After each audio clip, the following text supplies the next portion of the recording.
लोकशाहीचा बुलंद आवाज, रिपब्लिकन वार्ता, महाराष्ट्र। चारित्र्यावर संशय घेत सतत मारहाण, विवाहितेची आत्महत्या। गर्भवती महिलेला सासरच्या मंडळींनी आत्महत्येसाठी प्रवृत्त केलं। बातमी आहे छत्रपती संभाजीनगरमधली।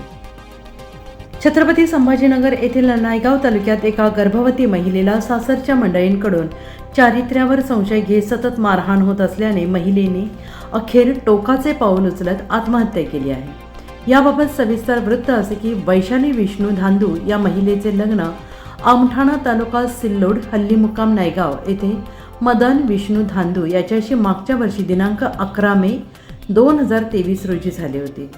तेव्हापासून वैशालीच्या सासरची मंडळी सतत वैशालीच्या चारित्र्यावर संशय घेऊन त्रास देत होते। मागील 2 महिन्यांपूर्वी वैशालीने तिच्या वडिलांना फोन करून सांगितलं होतं की माझा नवरा, सासू, सासरा, दीर यांनी माझ्या चारित्र्यावर संशय घेत मला मारहाण केली। तर दिनांक 4 मे 2024 रोजी सासरच्या मंडळींच्या त्रासाला कंटाळून वैशाली हिने आत्महत्या केली, अशी खबर फुलंब्री पोलिसांना मिळताच पोलिसांनी मयत महिलेचे फुलंब्री ग्रामीण रुग्णालय येथे शवविच्छेदन करण्यासाठी पाठवले असता मयत वैशाली ही गर्भवती असल्याचं आढळून आले। शवविच्छेदन झाल्यानंतर महिलेच्या माहेरच्या मंडळींनी आणि नातेवाईकांनी मृतदेह ताब्यात घेण्यास नकार दिला। त्यांचे म्हणणे होते की जोपर्यंत वैशालीचा नवरा, सासू, सासरा, दीर यांना अटक होत नाही तोपर्यंत आम्ही मृतदेह ताब्यात घेणार नाही, असा पवित्रा घेतला। यामुळे घाटी रुग्णालय फुलंब्री येथे मोठा गोंधळ उडाला होता। अखेर फुलंब्री पोलिसांनी मयत वैशालीचा नवरा विष्णू धांदू याला तात्काळ अटक केली।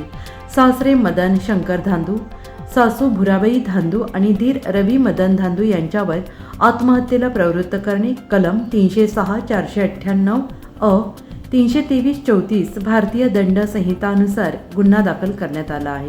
सासू सासरे दीर यांचा शोध फुलंब्री पोलीस घेत आहेत। पुढील तपास पोलीस निरीक्षक संजय सहाने यांच्या मार्गदर्शनाखाली पोलीस उपनिरीक्षक श्रीनिवास धुळे हे करत आहेत। रिपब्लिकन वार्ता महाराष्ट्र वृत्तवाहिनीसाठी फुलंब्री औरंगाबाद प्रतिनिधी अकबर शहा।